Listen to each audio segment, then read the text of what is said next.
I was never vulnerable since because I was a comrade and a fearless one Yeah. in my community. Sure. So even this thing of because we know when you are in that situation, they will call you all sorts of names that you are not a man and all that.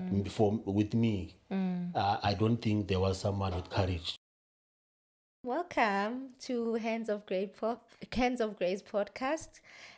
This is our very, very, very first episode.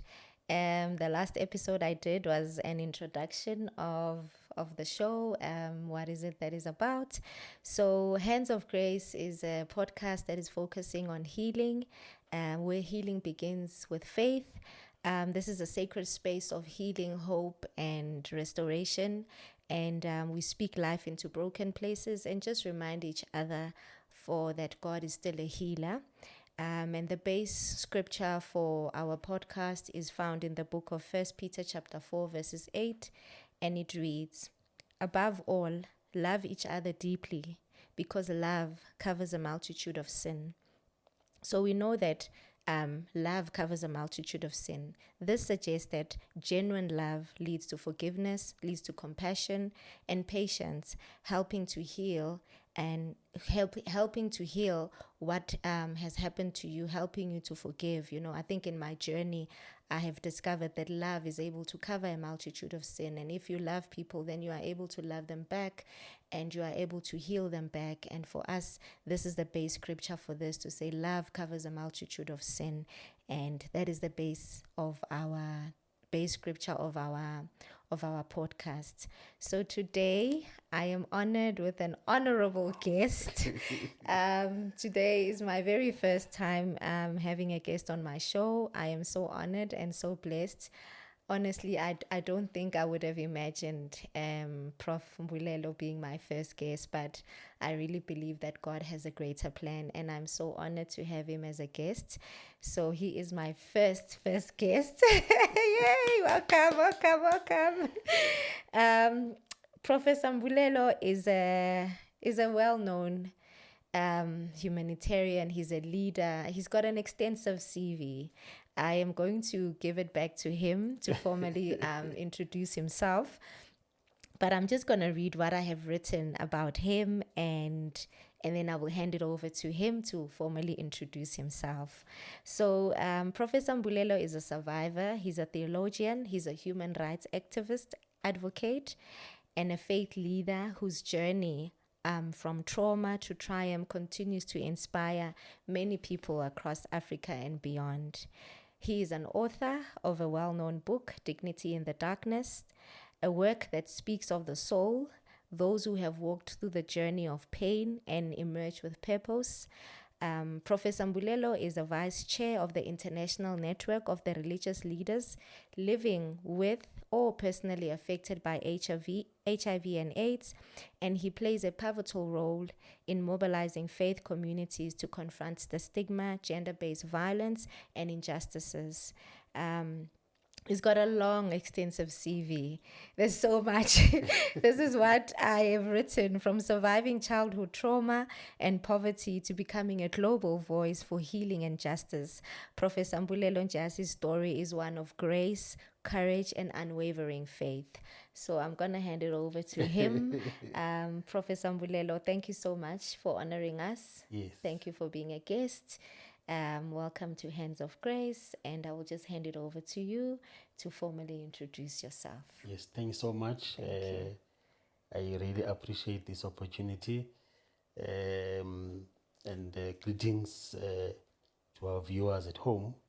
I really appreciate this moment.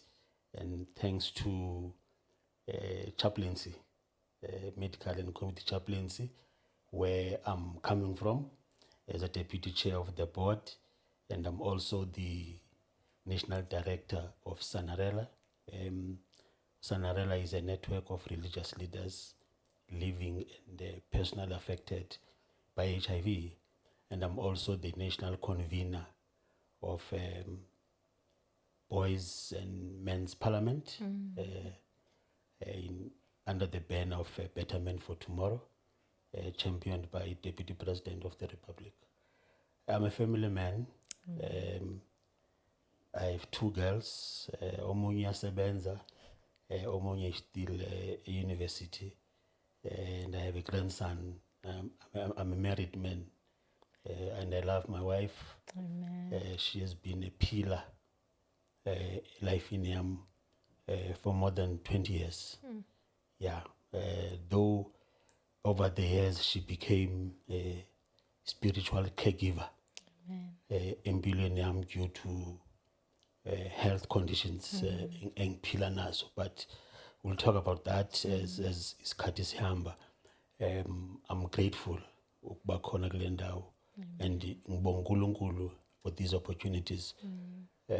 Bekusuppose ngasishona kudala. Oh God. Bekusuppose ngashona kudala long time ago, but because of grace I'm still here. Amen. Yeah, I was born in the Eastern Cape, Amen. but grew up in KZN. And then ngazohlala eGoli ke.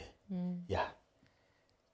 All right, thank you so much. I thought you were going to, okay, that was actually my next question, to say, just take us through your childhood, where you grew up, where you were born, and your family, just so that people can know where you come from. You know, if I've got a viewer here who's watching and who doesn't know you, who's watching you for the very first time, just an introduction, where do you come from, where you were born, and how you were raised, and just a little background of how you grew up. Yeah, I was born in the Eastern Cape. There is a village between East London and Kinghamstown.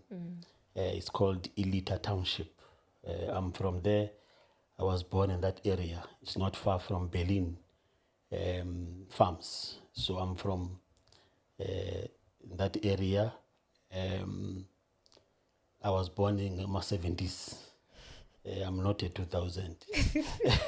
Okay. But due to hardships during that period where my mother was struggling to take care of us, including my siblings, and then I had to follow my father. My father disappeared. I think around 1980s, he disappeared. Nobody knew ukuthi ukuphi. Then later I discovered ukuthi he joined his brother in KwaZulu-Natal, in Newcastle in particular, to work kuma coal mines. So I had to follow my father because my mother could not do anything to protect us from being vulnerable. Nayo mama wami wayihamba exoshwa nje emizini. She lost her house. She was struggling to pay 300 rand to ensure ukuthi indlu ayithathwa umasipala. So I found myself in KwaZulu-Natal, not for greener pastures because I was very young, but mangifika KZN, it was a different story altogether. Actually, my mother was better. Mangifika KZN, my father was worse. Sure. In terms of hardships and experiencing poverty, though they were surrounded by mines, but their livelihood was upside down. And then I stayed there with him under those difficult circumstances, especially during ANC and IFB conflict. So I'm from that environment. I remember my father at some point, he was hospitalized due to the war between Xhosa-speaking people and Zulu-speaking people, because my father could not speak Zulu. So due to crossfire, he found himself in hospital. And then that's when I realized that I'm in trouble. Sure. Because no one was there to take care of me. I was very young for that matter. Were you the only child? So you're speaking about yourself moving.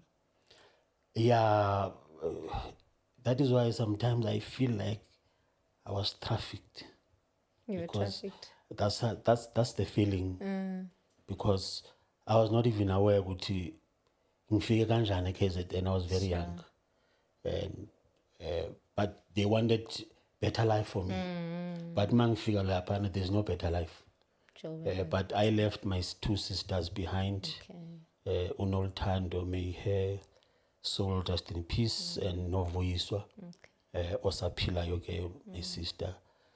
So I was the only one with my father and my cousins at that time in the 80s. But it was very hard. As every time I'm going back, ngiba shocked ukuthi ngisurvive njani that situation, because it was very bad. If you can just elaborate, just kancane, not to go deep, on some of the challenges that you experienced at that young age, because you were saying it was very challenging, and maybe also the age, Yeah. and how you were able to move from that situation, or move. And Around age of 9, 10, in the Eastern Cape, my mother, she was experiencing this thing, yokuthi there's no place for us. Everybody was chasing her away with my siblings, because my father was not there and my mother was vulnerable. As a result, every time esisa kuleyo muzi ukuthi, please can you take care of my son, in the Eastern Cape, I will be abused. And it would be very difficult for me to tell my mother what is going on, because we'll be chased away again and moved to another family. But there were families who were good. I don't want to brush everybody with one brush. There were families who were good, really sympathetic with my mother, and we appreciate them. Some of them are still alive, and I'm still the same person. Very respectful. But there were families who were really hard on us, especially at that time, where some families, for instance, I'll experience a situation where I'm raped as a child, and it be very difficult to report this thing. Good, but so and so is raping me at night. Because if I'm reporting that, so I had to pretend, And then when I find myself in KwaZulu Natal, I thought the environment will be totally different, because at least my father is there and his brother, they will protect me. But instead, things were worse in KwaZulu Natal. There was violence, and we were not safe as children. I had my cousins there, Omunye Upumlani, not same age with me, though he was young, and he passed away. May his soul rest in peace. Even then, during that war, we'll be raped by old people, in Newcastle, in Blabosh in particular. Every time they are drunk, they will harass us, sexually violate us. It was very bad. And that time, I did not know where is the police station. I did not know where is clinic. By the way, I was not even aware that it's crime. Something is happening, It is crime to rape a child. Sure. I thought it's part of initiation. So you were still like 9, 10? Yeah, around there, 11, until 11. I thought it's part of initiation. Mhlambe siyakhuliswa. But I was always asking questions, why it's so painful. Why I can't walk. Sometimes I won't go to schooling because ngiyasaba ukuthi other children will ask questions. And that time, as I was growing in KZN, angisayazi in the Eastern Cape. With where is it, where I can escape. You want to run away, Yeah, angiyazi Eastern Cape. I'm very far from home. I can't remember my mother. I can't remember anyone. And so it was very painful. Uhlala in Newcastle. Sure, no, you can tell that you had a During very apartheid, difficult... because the country at that time was burning. It was chaotic, yeah. Sure. Hence, I've decided to write this book, because for so many years, this boy was crying inside me. And I'll hear him sometimes crying to say, stop, stop, stop, stop. I apologize. Stop, stop. No. So until such time, ngathola courage, you know, mhlawumbe sekuphume noMandela jail at that time. But I need to go home. I can't stand this. I need to go home and find my mother. Sure. I'm sorry to go back to that. But when then did you realize, Guti, this is an offense? What they are doing to me as they are raping me, it's a sexual offense. When were you awakened, Guti, what they are doing to me is wrong? And who did you reach out to? I think I was growing. Yeah. And I was growing.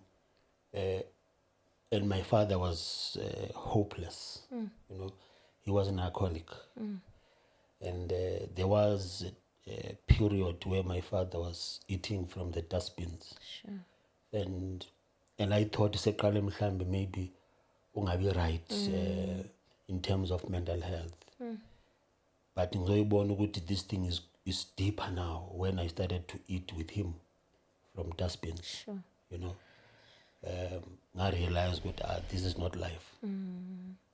Yes, this thing of being assaulted, beyond because I'm growing, people started to avoid me because I was able now to shout. You know, I can't take Defend this yourself, nonsense. yeah. You know, but finding myself eating with my father, my dustbins, I just realized that this one, I can't take it. At least if I can go to my mother, I'll never eat from the dustbins, you know. So there was a guy, a friend, a family, because he was speaking Xhosa.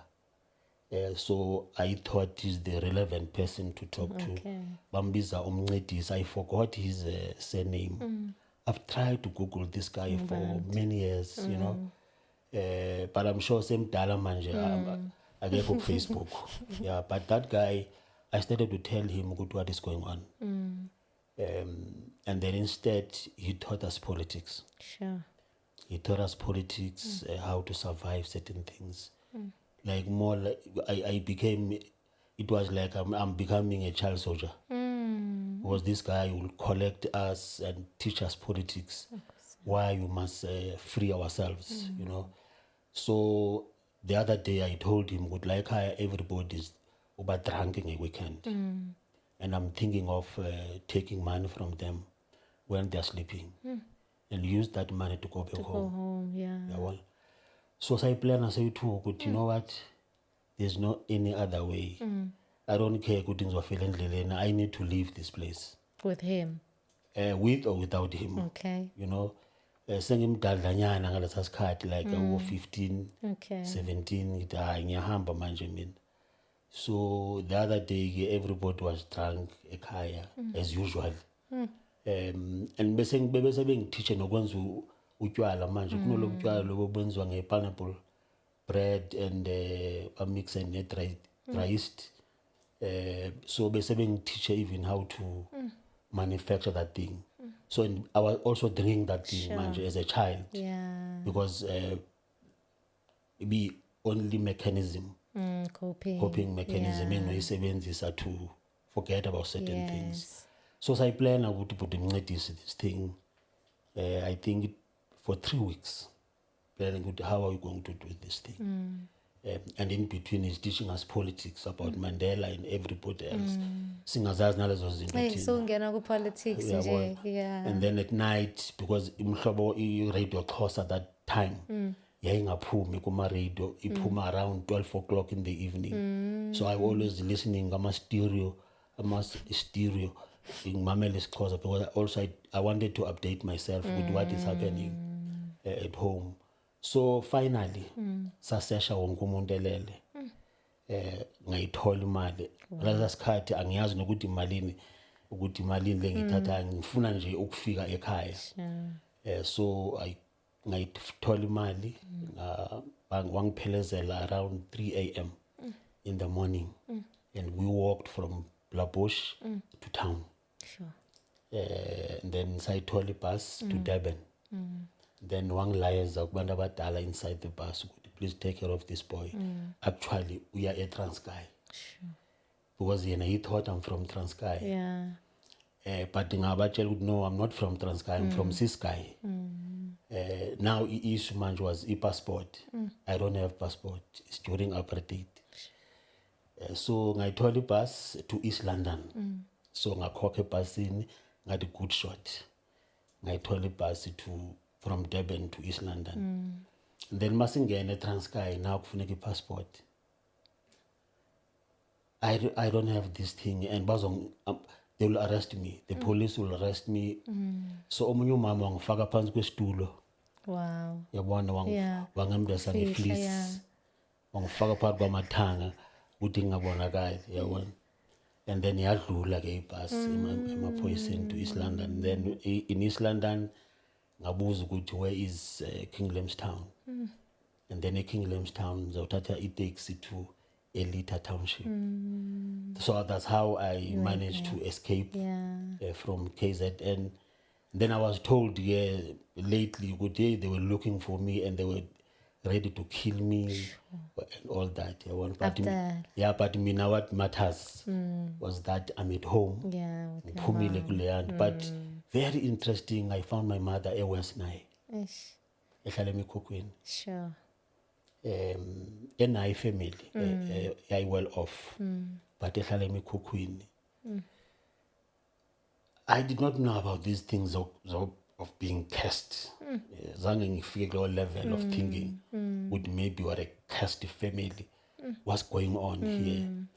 Now I had to fight the battles of my mother now. Because I'm a grown-up boy. I can stand at 15, 16. I can stand and shout at people who are abusing her, you know. And I found her married to someone else. But the guy was very nice to me. Okay. He was an old man. He was very nice. He was not interested in these things of conflicts. I also did not regard him as a stepfather. I knew him as my father. You know, I respected him. I remember when he first saw me, he bought me tracksuit. And then he paid for my fees, schooling. So I was so happy to treat him as my father. And I was on again. He passed away some time back. So now, when you're in the Eastern Cape as a boy, in a period that manje you must prepare yourself for initiation. You know, another thing, the trauma from KZN and now this. Because those ones, I thought, because I had mixed messages. Is this thing of abusing children part of culture or traditions? What's going on? What is happening? What kind of people are these? Are we animals? Are we a cursed nation? So I thought going back home in the Eastern Cape, things will be better. You know? Instead, things were worse. Sure. Now, during that time, how was your schooling life? Because you were here, you moved there. Where was your schooling? Where did you go to school? How was your... It was a painful experience because Mangfiga, Eastern Cape, I was doing sub B and close to standard 1. Okay. Then Mangfiga in Newcastle, I back to sub A because of language, you know. But because of my charisma, at school I used to dance, Zulu dance, by Bizindlam. Okay. I used to do that, and the whole school used to laugh at me. Kosa guy can dance like this. Sure. So they were really going to right school. Okay. And then from Blabosh we went to Ematadeni. Ngaqala standard 3. Kwesinye isikolo. Then mangizoya ku standard 4. That's when kwafuneka manje ngibuyele back to Eastern Cape. Mangifike Eastern Cape angiqalise ezantsi. Sure. Because I could not speak Xhosa. Oh, so jealous is all. And manje ibise confused lama languages. I'm sure even when you might have noticed that I speak two languages at the same time. I've Zulu and created my Xhosa. Yeah. I've created my own Your own language. language, yeah. It's Xhosa and isiZulu at the Yes, same time. yeah, Well, yeah. so that was another experience for me, of which I embrace it. It's not all bad, but make Eastern Cape bangibuyisela back. So mang reverse esikolweni. It was a painful thing. And then at standard 3 Eastern Cape, I started a revolution. I demanded transformation at the primary school level.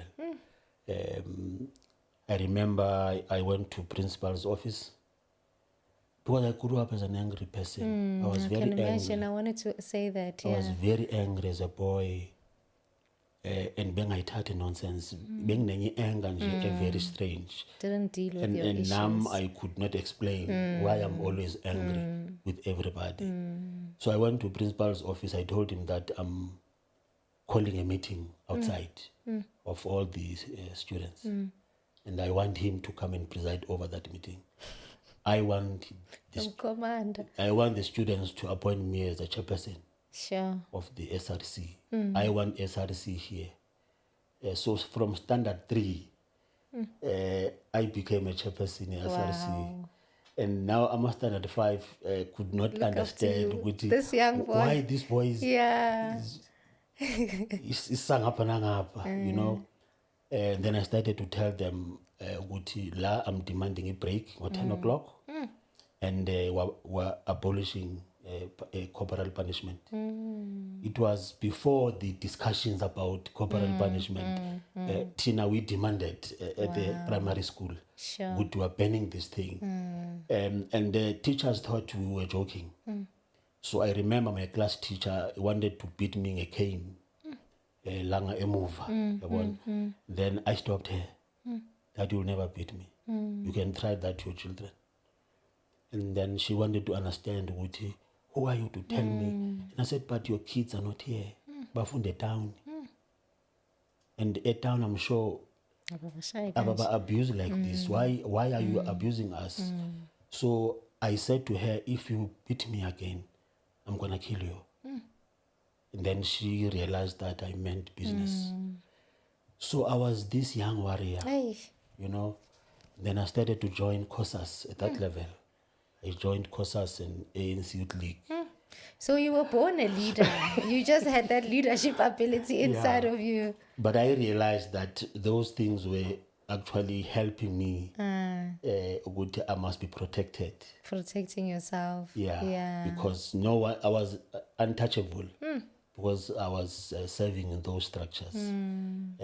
So then when I was about to go to the mountain, initiation school, zaqala phansi problems because my father was not there. And my nephew was ready to go to the mountain and he's younger than me. So people started to approach me to say, you can't allow your nephew to go first. Yeah, you must go with him. And I did not know my father's traditions and culture. And no one was there to assist me. Instead, I could hear people insulting my mom. That it's you again with your problems. Now we must take care of your boy. Blah, blah, blah. From the family, from her family. Yeah, from her family. So a cousin of mine, he passed away as well. He took me to town to buy new clothes because now they were preparing me for the initiation school. Yeah. So I asked him to buy me alcohol because I was scared. The reason why I was scared, I was not scared of the tradition. I was not scared of initiation school. I was scared of people who will take care of me. So you need to go with someone to the initiation school? Yes, I was scared of people because I did not want anyone to touch me, touch my body. Reminding you of what you went through. Yeah. And people did not realize I have a problem. So I was so drunk that I can't even remember the process.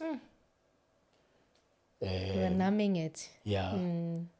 So as my nephew was eating meat, I could not even eat that meat because nobody knew my traditions, you know. So they gave me umbila, to eat. Yabon. And then, and I was so drunk that I can't remember anything. Sure. But I could hear people insulting my mother, how useless she was, and as including me I was treated like a black what do you call this Black sheep. black sheep, you know, or in the family, that I'm useless. Sure. I'm bringing problems instead. So I got drunk, and then I went to the mountain. And then the traditional person who must now perform the operation, when he started to perform that, I can't even remember even that process because I was drunk. I woke up following day with blood everywhere because I was drunk, and it was wrong for me to take alcohol. It's not allowed. Especially now that there are laws. Rules, yeah. There are guidelines today. You can't get drunk, you can't sleep with a girlfriend, and you must now check your screen yourself, especially for STIs, chronic. If you are on chronic medication, then you must now, everybody must know that you have these conditions. But those days, there was none, and I was asthmatic. Sure. And I could not bring my The asthma pump. yes at the initiation school because medicine is not allowed there. Sure. Everything must be traditional, strictly. So Sure. I was treated very strange as compared to other people around me, and the person who was supposed to take care of us, he started to abuse me. Oh God. And they were calling me names, and even people from my community will go there and look after us. They will just go there to use drugs, and they're always drunk, and I was not taken care of, and I got sick, and I realized that I'm going to die. If I don't stop these people, I am going to die. So in the middle of the night, I've tried, because there are no cell phones that time, but I've tried to send someone at home, especially to my neighbor, Ubaba Kamoken, to ask him to come and observe my situation. And then he came with some elders, and I realized that I'm dying. Then they had to negotiate now with other initiates around the area to say, we have a problem. Someone is dying here. Give us a permission. Would this him transported to hospital? Because failure to do that, they won't recognize you as a man. Sure. The unfortunate part. So It's tough there, hey? yeah, that's when I realized, Gucci, there's something wrong with our traditions. Yeah. Somehow we've lost.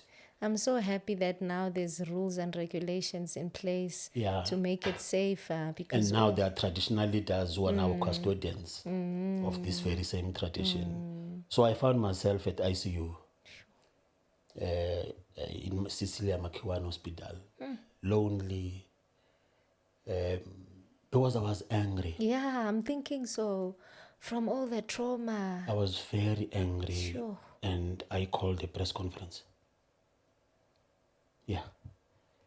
I managed to get SABC there. Sure. Sure. Where are you now? You are in hospital or out of you? Inside hospital. I've tried to smuggle SABC to come in. Sure. People were not allowed to visit initiates. I was not the only one. We were around, I think, 150 or 100 boys who are from the mountain who could not finish the course, and some were losing their manhood. You know, Also, you were trying to expose what yes, happened. some were losing their Okay. manhood, and we knew that going back home, the whole community will call us names, and yet it's not our fault. You know, and nobody is taking responsibility for all these things. So I smuggled SAPC Wow. to come in there through Ubabu Dweba. I hope he's still alive. Ubabu Dweba helped us, and then I was the spokesperson of everyone, exposing the situation, initiation schools. Now, that side, my nephew is now recovering. It's time for him to go back home, but he can't without me. Sure. So he had to wait. For you to come back? Yes, he had to wait, and then eventually I went back to the mountain. Then again, Baba Morgan had to convene a meeting to report back that this guy is back, and he had to come up with the story that I went to hospital for something else. You know, Not for that. not for Yeah. the actual circumcision. Sure. You know, I'm not a coward. I was a victim of a particular condition. You know, then so those guys who were abusing me, they started from the beginning, where they left. They started to abuse me again. And then this time, I said to myself, someone is dying. I am going to kill them. I had to come up with a plan. So as I was about to kill this guy, all to found out he was not sleeping. How were you going to kill him? I wanted to stab him with my... Did you have a weapon? Yeah, because we have weapons there. I mean, Okay. traditional weapons, Yeah. including imikonto. So I wanted to use that.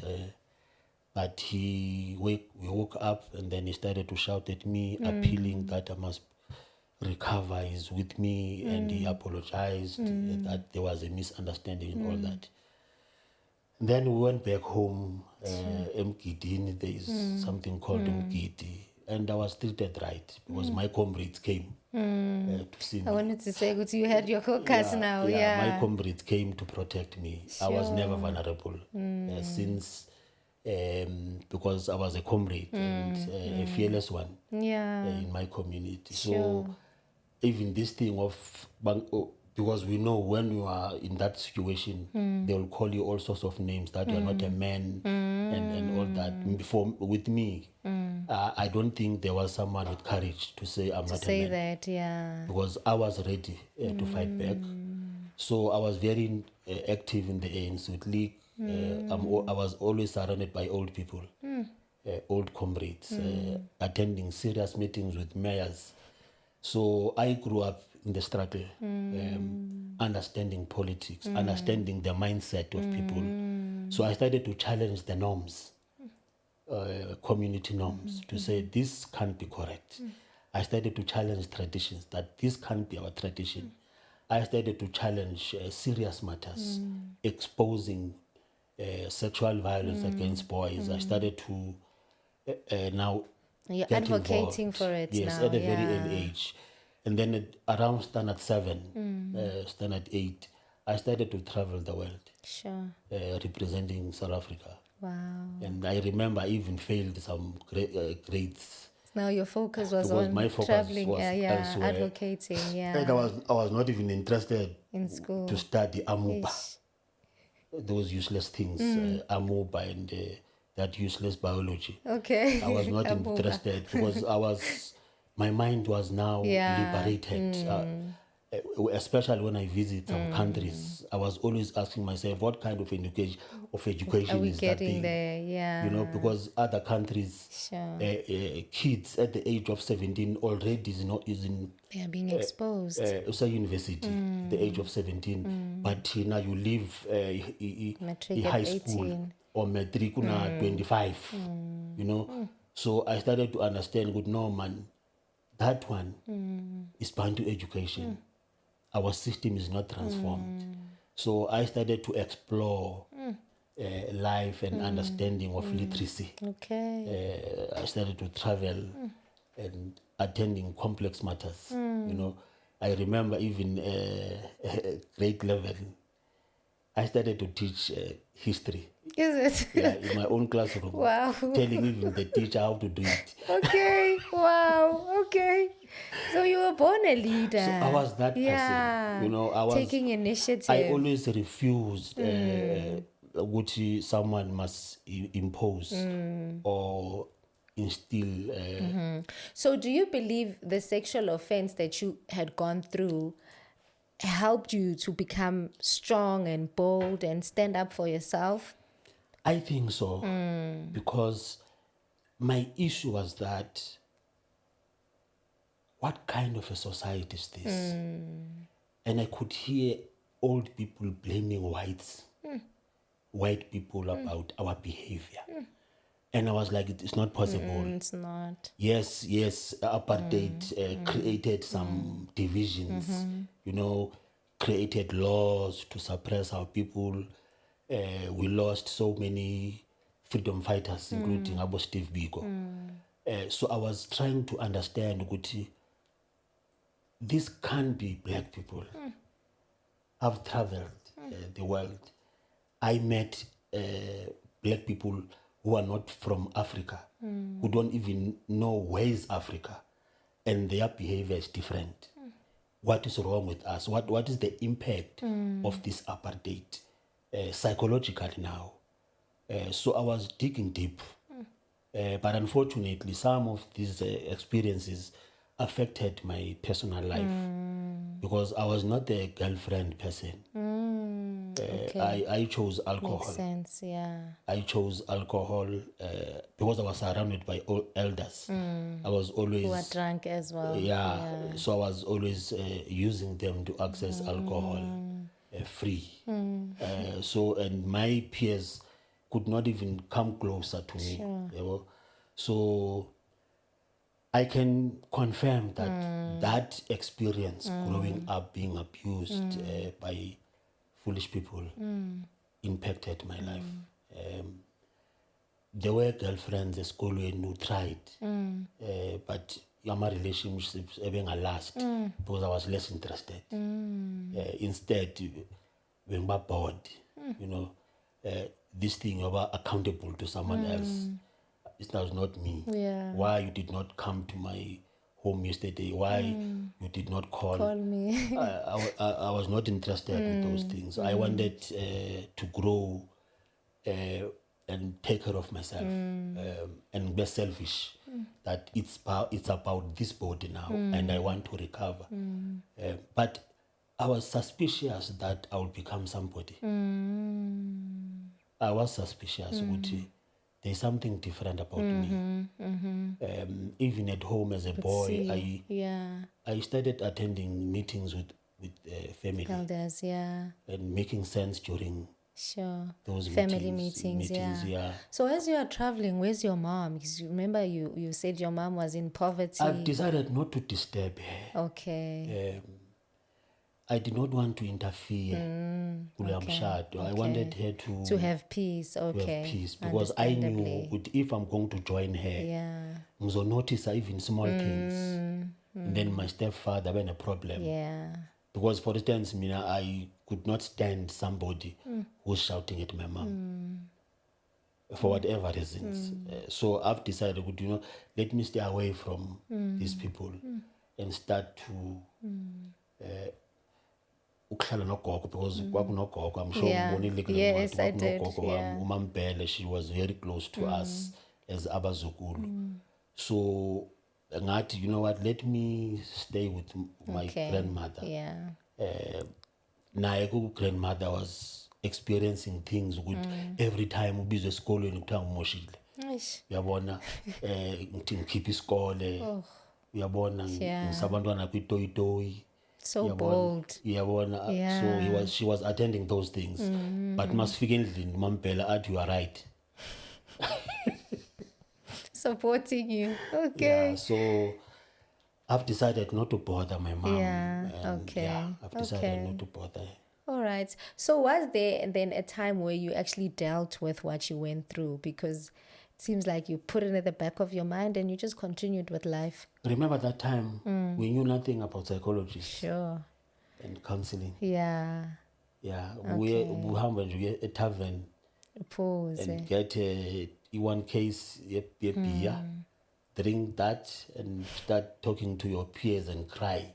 Peli. Following day, life must go on. Life must go on.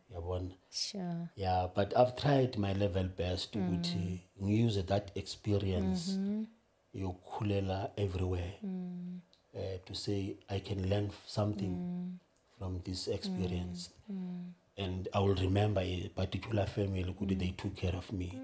They were nice to me. What is it that I can use? Go back to, I mean, as a lesson.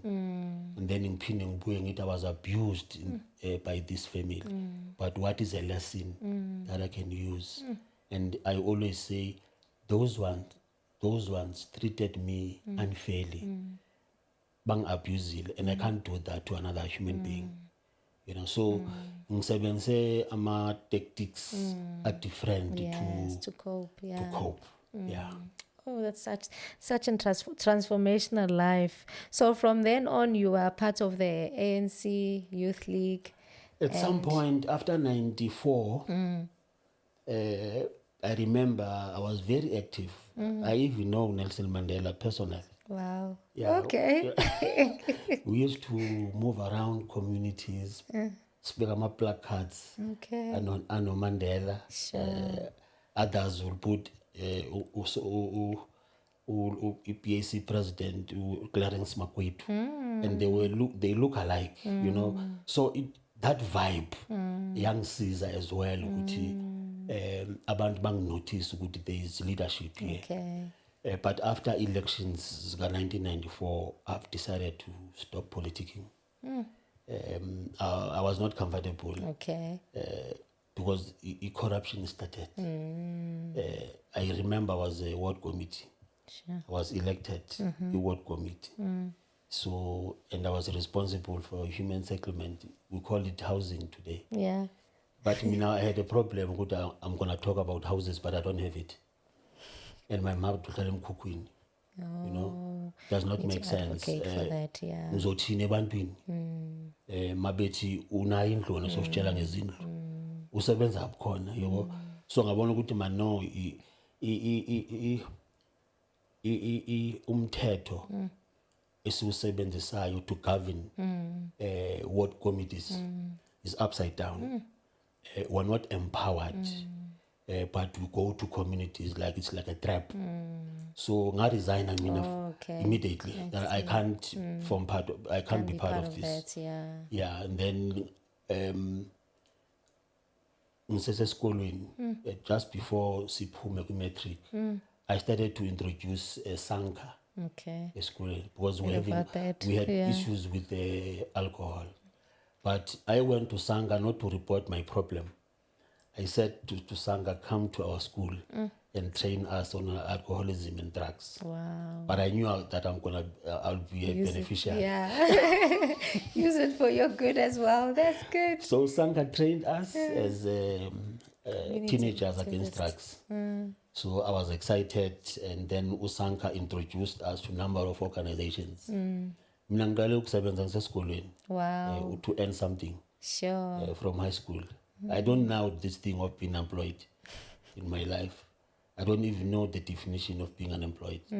So I started to earn something in school. And then after matric, I introduced the same programs we community so that we continue. Okay. And then we were introduced to peace and anti-racism education. Okay. And then I became an activist to promote peace now.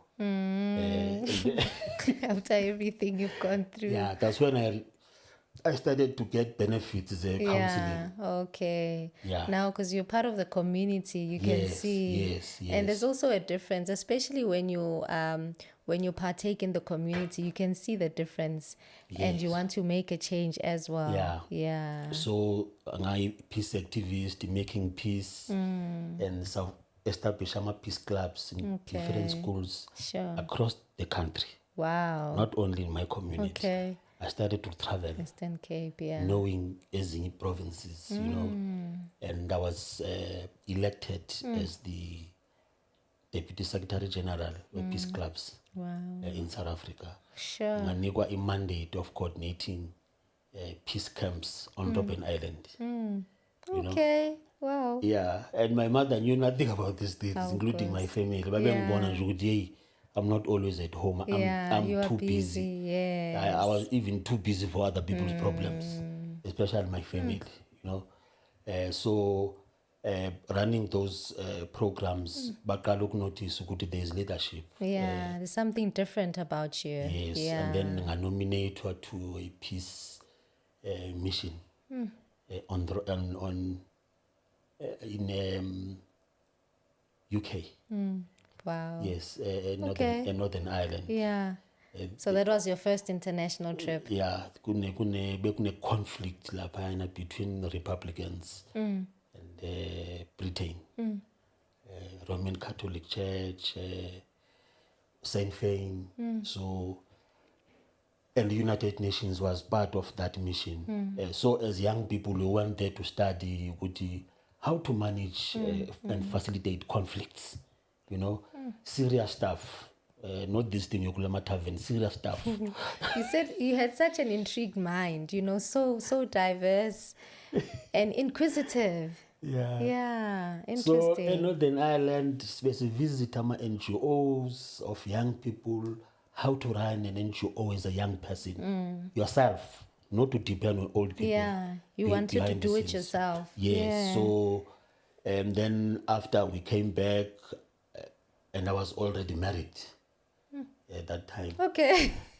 My first wife, Okay, how old were you then? 20s. Okay. Yeah. So I was already married. So ngashiya umakoti ekhaya, Okay. pregnant. Wow. And already we knew that we were living with HIV. Is it? Okay. But nobody knew at home. Okay, it was just It you was and her. just two of us. So I disclosure for the first time Ireland. Sure.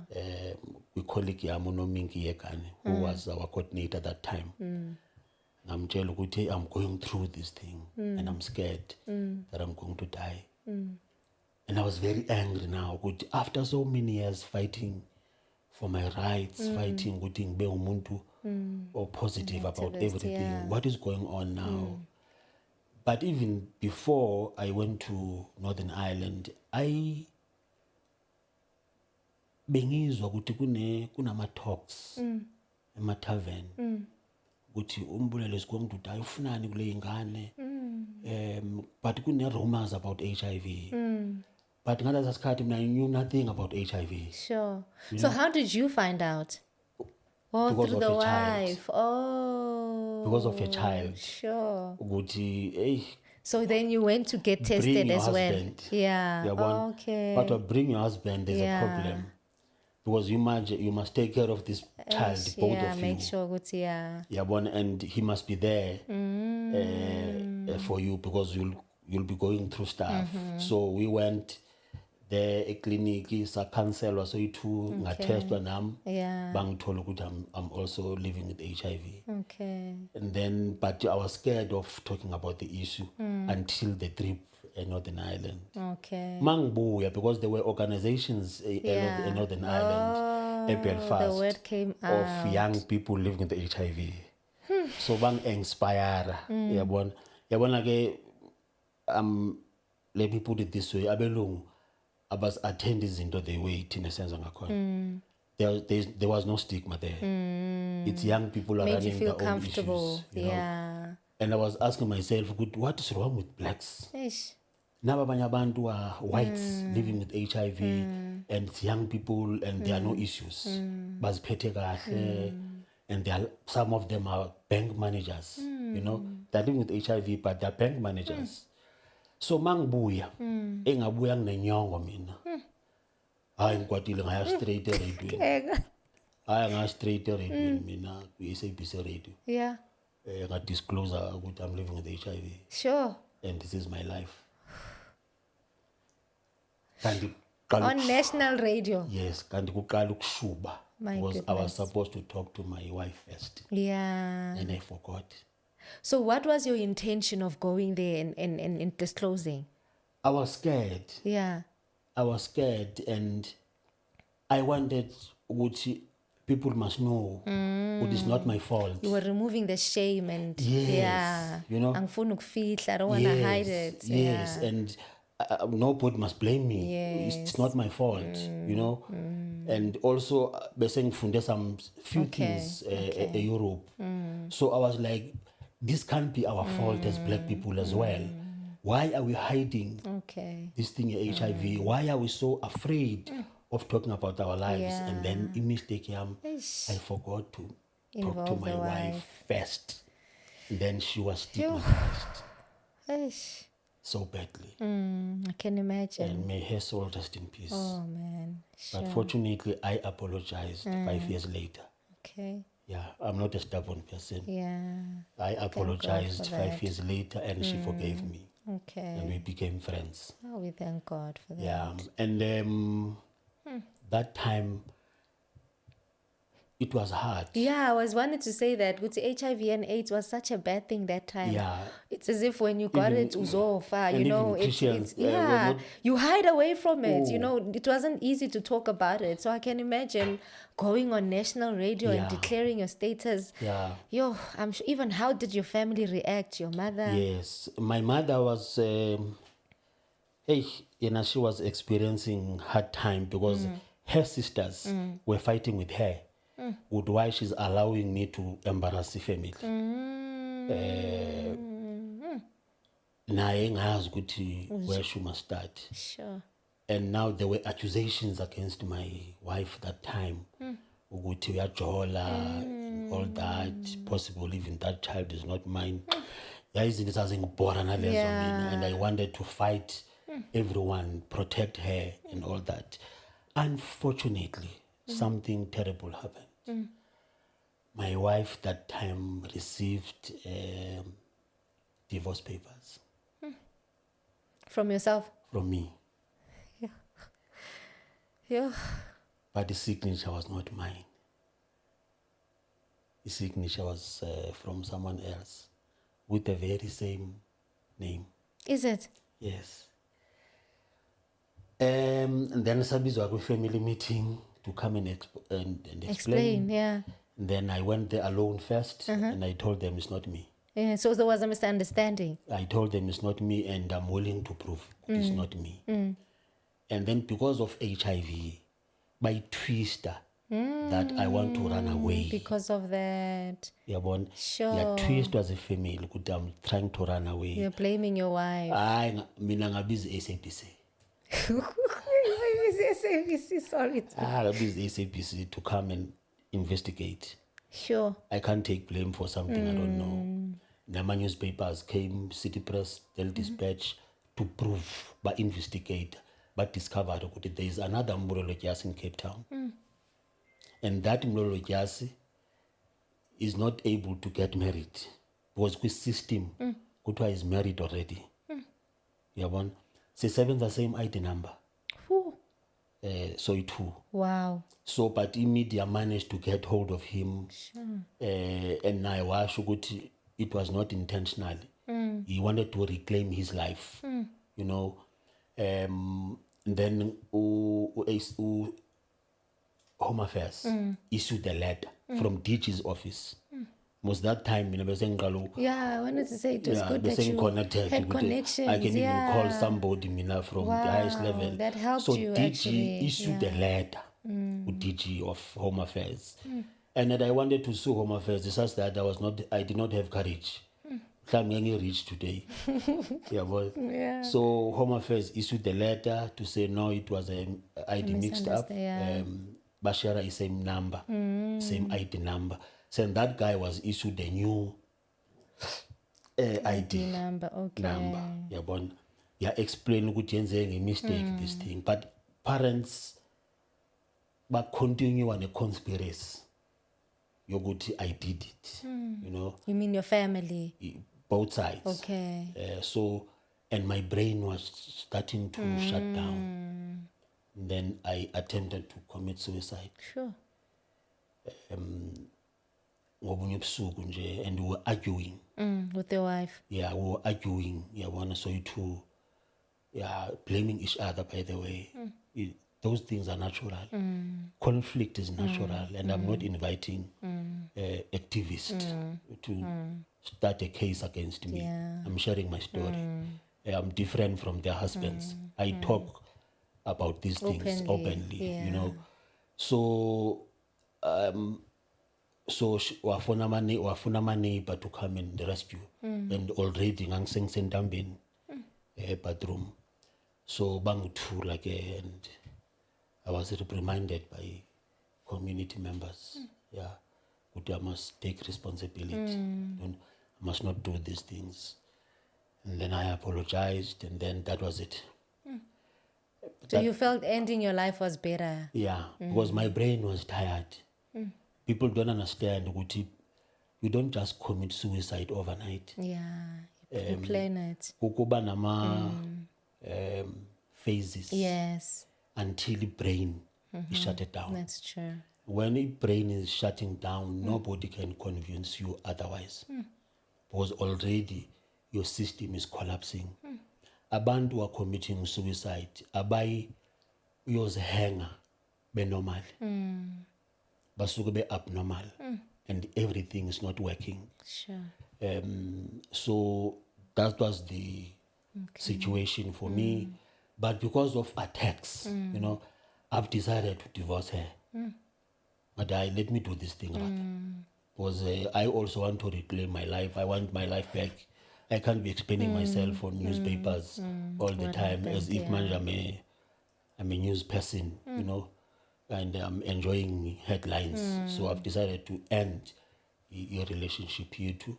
Then fortunately, custody mntwana, yawela to my mother. Okay. Because I did explain in court that both of us You're unfit. were unfit to take care of that child. Okay. And then following year, I went to a conference, STBCO Foundation. Then I met a yellow bone at the distance. And I said, let me, because she was active. Okay. National Association of People with HIV. Wow. And I knew nothing about these organizations. So I decided, hey, was it not a fear that I'm going to die? Remember, there were Still not informed. There were no Yeah. ARVs that time. Sure. They were still, the government was still fighting with Trying civil to society. find, yeah. You know, so I approached her, ngathi ngicela uba umngani wakho. Then one invite her a town, we met STBCO Foundation offices. She became my friend. Then after some time, we attended another conference at Port Elizabeth. Then I proposed her. Wow. But she said to me, I'm your counselor. But no, not official. You're my friend. I know where to get counselors, psychologists. You were helping me to cope. But manje ngiyaziza ukuthi right and you are the right person. Ukuthi ngijole naye. Ngifuna ukujola with someone with knowledge. Yeah. You know, angifuna ukujola nabantu abangekho liberated mina. Abazangenzela stress, you know. But what is too early, usandophuma kwi-divorce. Yeah, and I was thinking that as ubukwe well. headlines and my family will complain ukuthi umfunani lo muntu owaziwayo ukuthi uphila ne-HIV, because I was very popular Okay. in the Properly province known. because of my activism. Yeah. Eventually ke sajola, her name is Prof Dyasi. Sajola, same year I decided to get married, Sure. but through home affairs, Okay. because people were not ready for this marriage. Yeah, I wanted to say that. You There just were divorced. opinions. We are going to die anyway. Why are you getting married? And who's this person? Or yellow. Ufunani kuma yellow bones. And they started to dig deep with who's this girl. Then they came with stereotypes. I think that's when I realized I'm going to get married now for this reason. Niyam discriminator and all that. So Sasha, the home affairs without parents. I announced her doing without parents knowing. Hey, you like announcing on the radio. Yo. Then I was summoned To the family yakhe family, yeah. ukuthi bazi umntwana wabo kuthiwa ushadile, what's going on. I apologized and I did explain why. but ngababonisa ukuthi it's a two-way street. It's something we did, both of us. You wanted to. Yeah, we wanted to didn't do force this, her. and we apologize. Bang assist, you can do this way. So we started fundraising, both of us. Wow. So fundraise about 4.5 Sure. for Lobola. Wow. Yeah, just for them. So Lobola was done only after Senqedu Kushada. Oh wow, so interesting. You had such a very bold character. Eh? If you decided to enter into, you don't wait for anyone. You just went ahead. Then I approached the family. Yeah. Nesekhaya bavuma, and then we went to that community, KwaMasingata location, kumhlaba waMandinde, traditional authority. So my uncles ke bakhokha ke basho ukuthi will come back. Okay. Asisebenzi ngaleso sikhathi, were both volunteers. Sure. I was earning 900 volunteerism, and we were cool. And I was not interested ukuthi yena kwenzekani life yakhe, past experiences. All I knew ukuthi this person ungifanele, and we're going to build our future. And besides that, we wanted to prove that people with HIV, they can also get married. And people with HIV, they can also be saved. Yeah. There was such a big stigma We around can it. also accept Christ as our personal Lord and Savior. Wow. We knew that those things were possible. And though there was a stigma, it's too much in churches, I think that's what drove me to become a pastor. Okay. Because I wanted to dig deep. If people are being discriminated, emasontweni, Where do they go to? Siapi. they must show us a scripture. A city, we don't want you in this church because you are living with HIV. And Abefundis could not provide any. And then I decided to, because I was ordained, even not knowing what Fundis. I thought people were praying for us. And all the fun I did was ordination. Wow. Without knowing, I was already known as a pastor. Okay. So you were actively serving even in the church. Yes, and then I decided, let me rather study secretly. Theology. Yes, to understand some of these things. Well, I wanted to be a champion. To fight stigma within the church. And then after we went to Baptist, as a hider, a Baptist church, Umama Dyasi, Umamkhulu wami. Unkosikazi of the late Reverend Dyasi took care of us.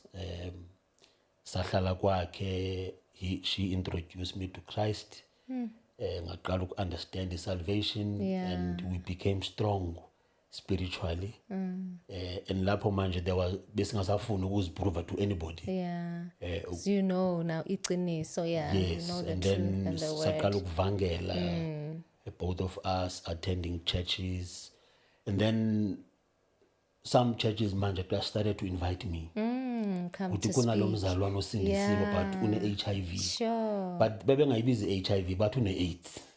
Yeah, And that's people true. don't know. That's true. Kunalo mzalwane une-AIDS. Uyabona? And there's a distinction between the two. Nganganandaba mina ukuthi ndola ne-AIDS or what. Okusalayo, I look good. Good, you look and healthy. Healthy, and nginendlu, nginemoto, nginomfazi. I'm alive. Yeah, happy. nomntwana, why I must move around for acceptance. Sure. To be accepted by who? I'm also here like everybody else. Yeah. So I nanginale attitude. So emasontweni besi-invite And ke. helped you. Saqala uba bahle ke nathi ukuthi sifit standard. Yeah. You know, so that we don't look sick. Kungabi ne distinction. Yes. Yeah, you must be like everyone else. Yeah, I get it. Siqala uba bahle, siya driver. So we really enjoyed the support. Not all churches are bad, unfortunately. And we were supported at a Baptist church.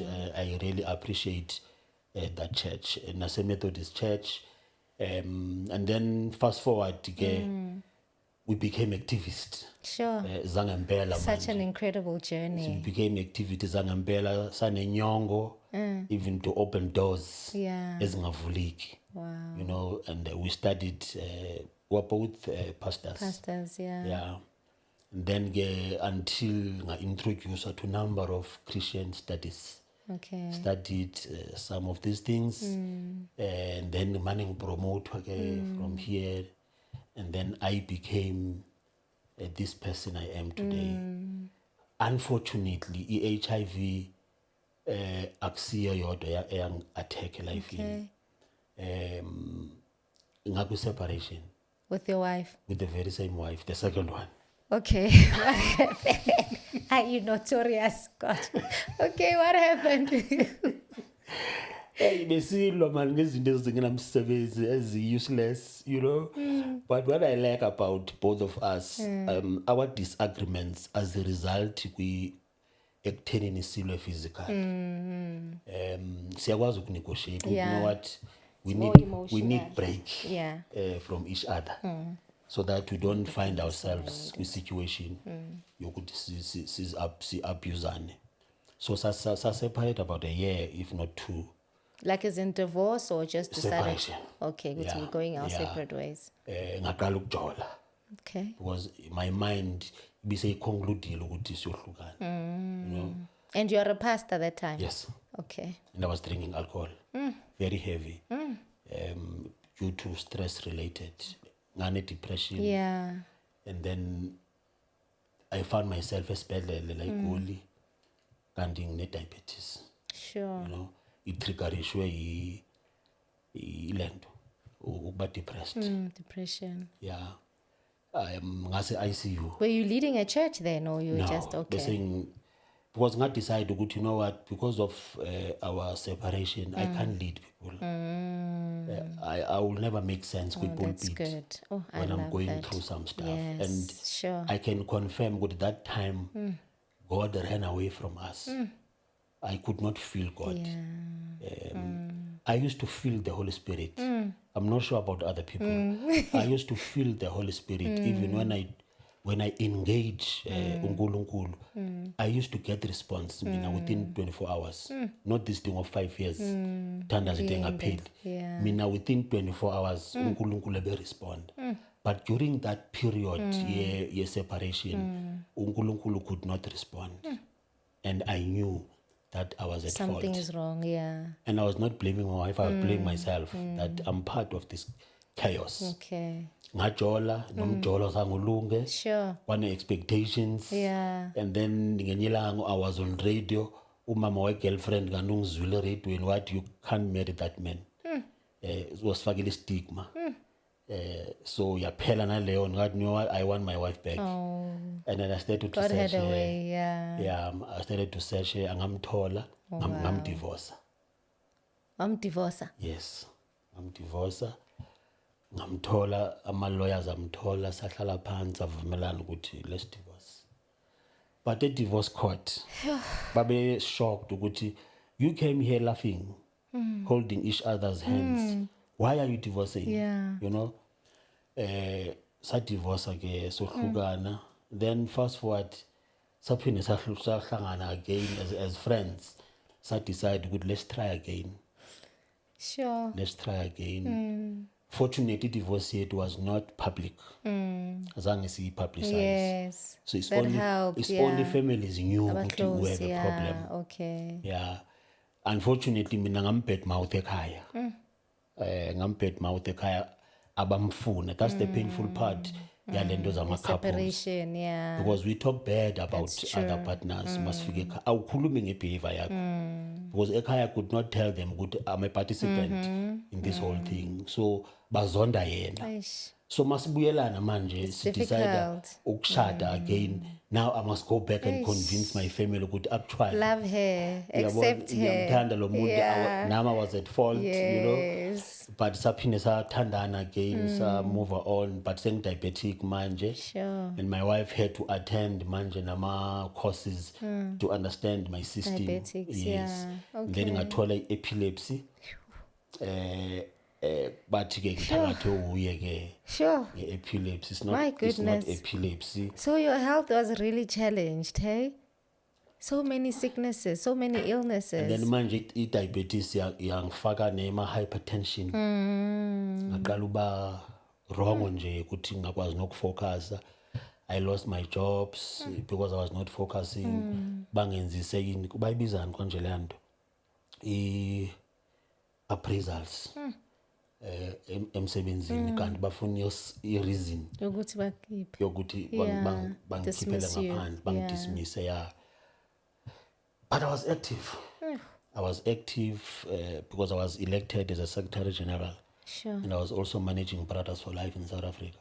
During that time. Yeah, so I knew people. I told myself, I'm not going to die. I know people and I'm going to get help. You're going to help, Yeah. And then after epilepsy, I survived again, but zange ngibe namasiza. I wanted to ask, were you falling? How was I think few times. Yeah. Lapho bengiwa khona. Okay. But lesikhathi my wife sebuyile. So we were able to understand. Okay, what was going on? What was going on. Yeah, was there ever a time after all the diagnosis and you were thinking, okay, there must be something wrong that I've done? How can God allow so many illnesses to attack me? I'm a pastor. Yeah. I'm an activist. I do this. And the thing is, mina, because ekhaya, bekuse mission. My uncle, the late Reverend Dyasi, from TBN, even a library. So I used to go to his library and study some few things. Okay. But also I wanted to check what is ngaba kune proof what is it's my fault. Ngaba kune evidence what is a punishment from God. I wanted to understand those things. And I discovered that no, it's not. This is not punishment. Yeah. God will never create diseases. Yes. Never. Yes. Let us punish about diseases. That's This so thing is true. our fault That's so as true. human beings. It's us who are creating diseases through wars as ngapeli, Yeah. through your biological, chemical warfare. It's us who are creating these things. Politics are playing a role. Our environment is dirty. Yes. Indlela esidla ngayo The food. is not right. We can't Yes. blame God. That's so true. nganginazo excuses. Okay. You know, and that's a valid. That's Was I was also studying science. Okay. Yeah, but especially science, HIV, diabetes, because I knew that is my pancreas, for instance, and insulin, hence is injector, hence in tata metformin. So I knew that I'm not having enough oxygen in the brain. That is why I'm epileptic and I'm using epilim. So I knew about these conditions. It's good that you studied. And yes, and I knew it's nobody's fault. Yourself. I'm on my own. The only thing uNkulunkulu makanginike yona is strength to survive, so that we can show other people His power. Amen. Empilweni yethu. Because in health kodlula abantu mina abangenanix. We don't have, So it's by the grace of God. Yeah. So I was able to justify mina ukuthi why uNkulunkulu mina enginike, though kube painful because I will get sick sometimes and hide what I'm sick. So that people banga disgrace the very same God would look at him noNkulunkulu wakhe yabona. So I will hide, abantu bangangiboni ukuthi I'm not okay. But there were people who were prayer warriors around next you. to us, you know. Until such time, gang, maneng hlangana with different people, and I started to receive ama awards around the country for my behavior. Yeah. You've brought a lot of change. Yeah, ngathola awards, including doctorate in divinity. Wow. Ngastudisha ilandi theology. Ngathola doctorate na theology. Ngenza ne PhD with theology. Wow. And then I started to earn respect because abantu are hypocrites. Mawunemali ufundile bayakusaba. That's true. They will never discriminate That's you. very true. But if uhlala emkhukhwini awuna next awusebenzi uzoba i-victim yalezi zinto. So abantu bethu I'm sorry to say this, but kunobu hypocrite. It's true. Would why certain people are treated differently. You know, even mawuye clinic you can see ukuthi abantu baphathwa kanjani, bashawutwa ingane encane by virtue ukuthi uphila with a particular condition. But immediately mina the very same Mbulelo kwi-queue banotice ukuthi Professor Dyasi iyashintsha attitude. Oh God. Sengizobizwela eceleni, no, come forward, ngena ngali, Special treatment. special treatment. So sinaleyo situation. So even Christians baqala uku-understand manje ukuthi no man, these are conditions ezikhona emhlabeni. You We can't live blame with people. them. Yeah. Yeah. Sure. So ngiphile lo life mina. But I decided my wife will never divorce again. Okay. Yeah. I'm happy. I'm happy. You've been going strong since then. Yeah, so ziningi nje izinto esezi-achievile since this book ngiye Dignity in ngadecide the ukuthi Darkness. everything about my life mangiyibhale la. Oh, such an incredible book. So ngiyibhale this book using my tears. Bengikhala mangibhala le ncwadi because this boy kept on crying inside me, you know, and I've been listening to this voice for 35 years. So ngathi, okay, let me create a platform for this boy to stop crying and understand now that I'm a grown-up man, I can fight for him. And that's what I'm doing. Yeah. And the reason why ukuthi ngiyibhale le ncwadi after realizing ukuthi le mikhuba ayikapheli and in our society it's normal. Mangabe umntwana report ukuthi ubhuti zibani uyangirape. That's why awukhule man. Awukhule. Yathanda wena ukubiza abantu abadala ngamagama. Stop what you are doing and umntwana angazazi ukuthi makaye kuphi. Because the very same bhuti acomplaina ngaye breadwinner. They can't say anything to him. Yeah. Ngiye nasematatiyela ngathola ukuthi kunabantwana abafana barepwayo lapha. Oh gosh. So young influencer and ukuthi no man. You need to do something. Let me do something. Let me write about things to show people what is true. That is why kumanyama conference and summits ngithi mina let's try our level best to believe our children until otherwise. Because corrupt people in South Africa bafuna siba understand ukuthi they are not guilty until proven otherwise.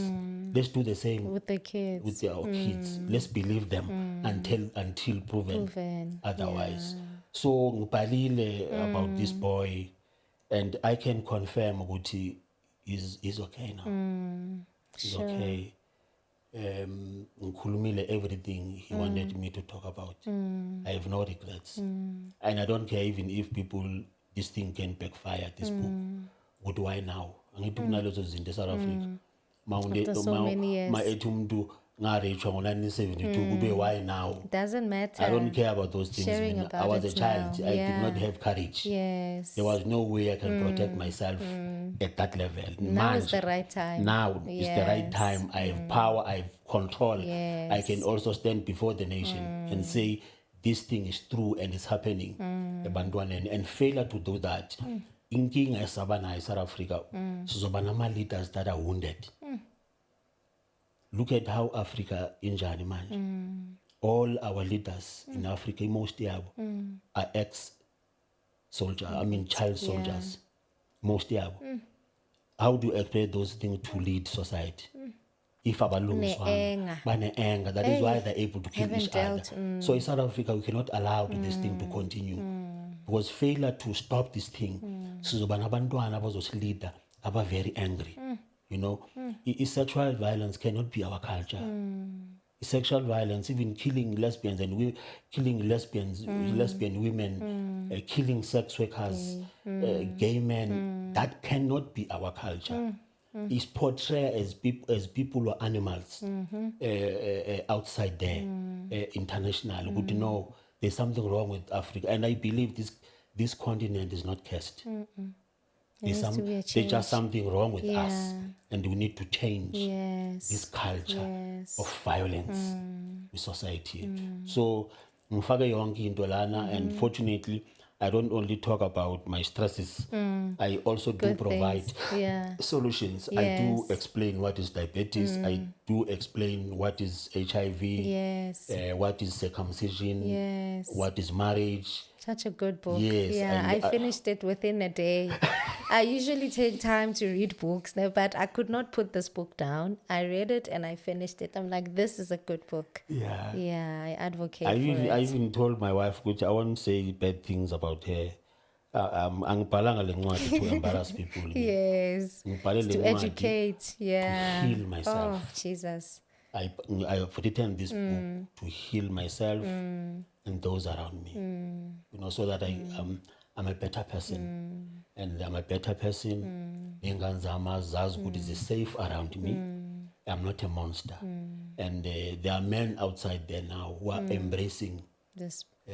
this process to say, if an archbishop can come out like this, Yeah. there's no reason For to me. die Yes. a conning because of my community. I mean, there are pastors who are now coming out with they're living with HIV.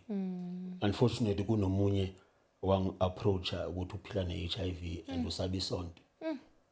And in the process he died. Wow. Esaba isonto enjalo. Sure. So you can see ukuthi akabulawa nge-HIV. It's the Ubulewe stigma. ifear. Yeah. You know? So he's afraid to come out with his condition. Yes. Sure. Sure. I'm so happy that you're also speaking about the sexual violence, especially during this time. There is a social media awareness going on now where everyone is turning their profile picture purple against GBV, you know, gender-based violence. And I think this book is the perfect one. I know there's a section where it actually explains and speaks about gender-based violence. Yeah. So this is actually a perfect book for people to purchase right now, you know, in support of the movement that is happening currently, you know. And I pray that it doesn't just end as a movement, but there's changes that happens, you know, and the government actually gets to take gender-based violence a serious thing, because it's an epidemic, you know. We are struggling with it every month, every single day. A young woman is being violated or is being murdered by somebody that's close to them or somebody that they love. So I know this book is one that covers gender-based violence extensively. You know, I advocate for it, and should you be looking to buy for one, this is the right book for you. Yeah, that is why angisabi mina even to lead sex workers. Makune march la yama sex workers. I go there with my collar and lead a march. Because we can't be collecting bodies of people every weekend. It does not matter who the sex worker or what. Sex workers are human beings. We can't be collecting bodies of lesbian women. Those are human beings. It's not right. We can't be collecting bodies of elders who are being raped by their grandchildren. It's not right. It's not Ubuntu. It's not us. Yes, Desmond Tutu is no longer there. We need faith leaders to stand up.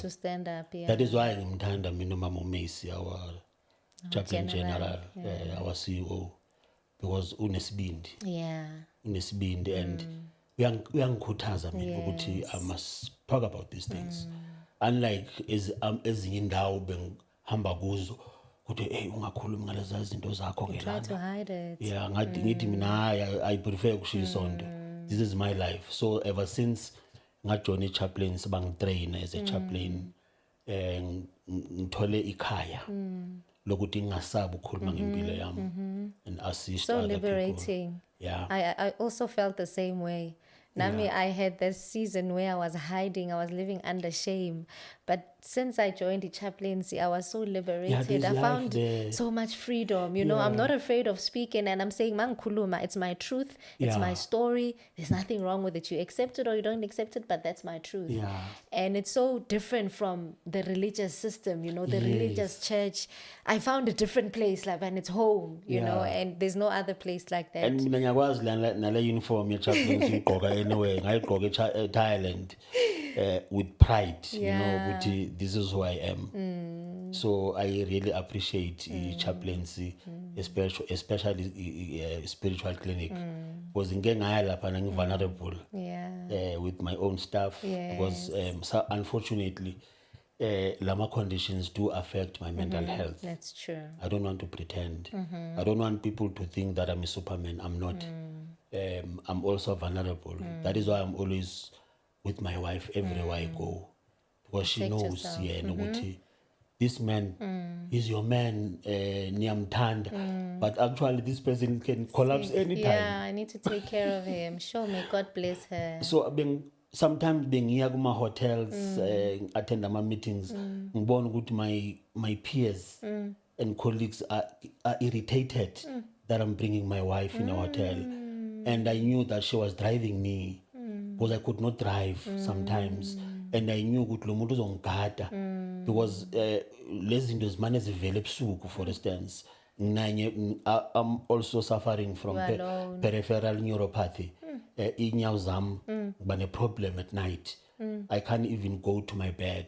My wife is there to assist me. Sure. So if really singadependa with voices of other people, we'll never make it in life. So I have decided, you know what, let me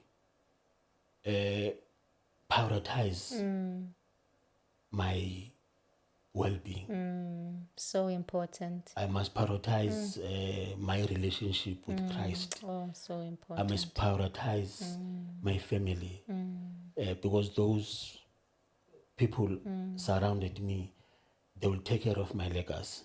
You know, if my friends or that won't make it in this world. So that is why abantu close to me are trained. Means I show that I'm surrounded by people who are trained. Okay, to take care of you should anything happen. Yes, now I'm doing the same. Okay. Now, chaplains introduce palliative care. You know, now palliative care, we practice manje ekhaya. Okay. And fortunately, my wife and I attended a course palliative care. Yeah. Yes, so manje palliative care we practice endlini. Wow, amazing. Because palliative care does not mean when you are dying with cancer, then you start the process. It color the day what diagnosed. The day, yes. Yeah, but so say I practice that this thing of taking care of each other. Even then, we call each other to order. Okay. Yeah, when I'm diabetic. Yeah. The seller. Siyantshontsha. Yeah. Ubona izinto ezimnandi ufuna ukuzidla. But they are not good for you. Yeah. And knowing that you can't eat this thing. Yes. Because kuba ngalendo ukuthi let me try. Yeah, just kancane, especially on my birthdays. Let me try kancane. Yeah.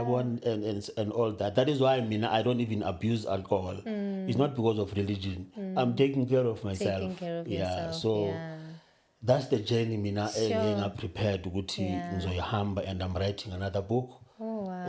Trying to decolonize the religion. Yeah. But my target is to ensure that ngibhala 5 books before 2030. That's my target. Yeah.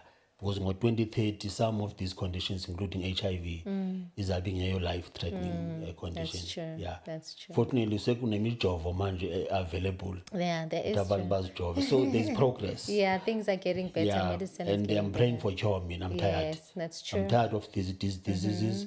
Yeah, all abantu sometimes banokuthi, hey, you were lucky. There's no luck.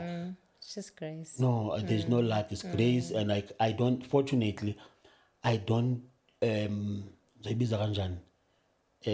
don't. Angizipraise lezinto engiphila nazo. I can't say I'm lucky because I'm living with HIV and my life is better today. Actually, HIV means change direction. Now, I did not want to be part of this nonsense of talking about disease every day, of talking about sex every day.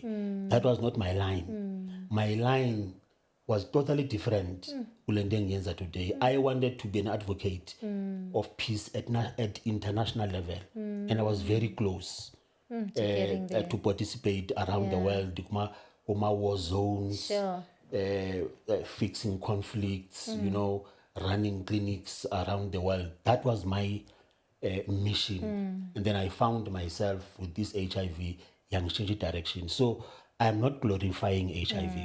We cannot glorify these diseases. It's not a nice thing to have the HIV. Because ihamba nezinye izifo that are very dangerous. Yes. I mean, ngicela ukusho manje ukuthi sometimes angikwazi ukuhamba ngisendlini. Yabona nje mahlelo soyi2 manje ngifresh mina. But ebusuku iba totally different environment. And it's only my wife knows about those things. So I cannot say ngimelapha ebantwini ngithi look at me, life yami yashintsha since nginalezifo. I can't do that. Will be misleading society. That's true. Young people must stay away from HIV. Yes. Young people must stay away from STIs. Activities. They must protect themselves. It's not nice to live with these conditions. And we are cost with these conditions. That's true. because what you must not eat this, you must not eat that. So you need money. Yes, you need money. Makuthiwa idla le, uthole ukuthi you can't afford it. Live a healthy lifestyle. Yeah. So abantu abasha must stay away from these things. Mabesibona sibahle. That does not mean funeka sileli sonke and have sex without protecting ourselves. So abantu abasha must know ukuthi there are sugar daddies out there who are very dangerous. Abangafuna ukufa bodwa. You know, those messages are very important. That's true. Ngengizwe ukuthi bathi abanye hayi suka noba ngiphile iphi life mina akhona ama-ARVs. It's not easy. It's not easy. Tina, we know people abaya ema-clinic athola ama-ARVs awaphuze for 3 months acabanga ukuthi right abalekele esontweni athi mina ngiphilile angisenayo le nto kanti i-virus yakhe is suppressed because i-HIV i-role yayo is to suppress i-virus ingamultiply emzimbeni wakho. We are not cured. So babeka izandla esontweni abesithi mina sengi-right manje I'm cured. And then umfundisi because nabo abafuna ukustudisha these things bamshadisa la esontweni nomntwana abe vulnerable. Years later ngoba i2 manje sekuthiwa ba HIV positive. So zizinto esizipreachayo ebantwini ukuthi asinamona. We want to make sure ukuthi le country siyishiya kwizandla ezi-right. It's not possible ukuthi the whole population must live with HIV. It's not possible ukuthi the whole population abantu funeka babe ku-medication. It's not a normal society. I don't wish ukuthi the whole population mina iphile ne-HIV. Bonke abantu abasha babe kuma-ARVs. I know ukuthi we can lead, we are capable, but we want a healthy society. You can't go to a war with sick people. You know? Need to be healthy. I mean, practical example, if nokuthiwa kuyaliwa South Africa. Kuyaliwa South Africa, sicala ama-volunteer who can fight. Mina ngeke ngiqualify. Because ngizofela phambili. That's true. Ingakaqali ne-war. Kuthiwe lo khohla amaphilisi. We need healthy people. So we need healthy people. That's what I'm trying to explain. Why I'm saying we need healthy people. I'm not saying people diseases or conditions abekho healthy. See healthy, but i-war ifuna abantu aba healthy. So hence I always tell young people stay away from these diseases. Sure. Thank you so much, Prof. There's so much that he shared. Such an extensive profile. All the questions that I wanted to ask have been exhausted. But thank you so much. Thank you so much. There's so much that I gathered from you from just growing up in impoverished conditions, but you managed to pull through. You managed to struggle through it, you know, because it's not like it was easy, you know, what's in your pusha, and I'm going for it. And we thank God for the grace that is upon your life and just for being so brave and sharing your testimony, you know, because most pastors don't speak like this. That's the truth, you know. Abafundisi, they always portray a perfect life, you know, and life is not perfect. When you go out there, you realize that actually abafundisi might be going through more than the church, you know, but because they portray this perfect image, it makes it difficult for you to even relate to them, to even go to them, because una this perfect image, you know. So you are breaking that stigma, and it's allowing a lot of people to actually come out, you know. And I think that's one of the things that I am also trying to build in this podcast. Guti, there's no shame in coming out with your story, you know. Only once you have accepted it, and only once you are living with your story. I think that's the greatest thing: acceptance and living with it, you know. Because once you are still in that shame, you hide it, you feel there's something wrong, you want to blame someone, you know. But once you've dealt with that, it becomes easier for you to live with your life. So thank you so much for being open and for sharing your story and your testimony. We are honestly honored to have you here. We thank God for the grace for the mercy, and just for allowing you to come and share the space with us. I don't take it lightly. I really believe that this episode is going to change many, many people's lives. And even when you are still not here, it's still going to go. You know, they always say, we are leaving a legacy. You know, there's a YouTube video that came out, and that YouTube video I think was taken 5 or 10 years ago. You know, so you understand what we are living here is a testament that will continue to live, will outlive you. Even when you are still not here, it will speak for you. You know, same with your book, Dignity in Darkness. It's a testament. It's a legacy that you are leaving behind. Many people can always go back and refer to it, and I thank you for the courage to come and speak out, especially about HIV and AIDS, because there's such a great stigma even today. You know, especially when we are in palliative care. You know, when you go through the patients, no, and you ask them their diagnosis, are you HIV positive?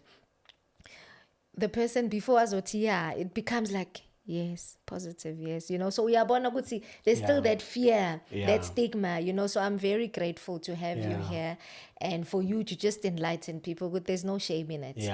You know, accept your condition, live with it, and live healthy. Don't postpone life. Yes. Thank you so much. I think we've come to the end of our podcast, but there's one scripture that I want to read, just to close off everything that we as I was preparing for the podcast, the Lord led me to the book of 3 John chapter 1 verses 2, and it reads, "Beloved, I pray that you may prosper in all things and be in good health, just as your soul prospers." You know, and you were just speaking now, your health is important, your wellness is important. The scripture says, "I pray that you may be in good health, just as your soul prospers." So we see, the first important thing is to make sure that you are in good health. You know, and that's what you were trying to tell us today. I am in good health, then the rest of the other things will follow. You know, so thank you so much. Thank you to our viewers. Thank you. We've come to the end of it. Thanks so much.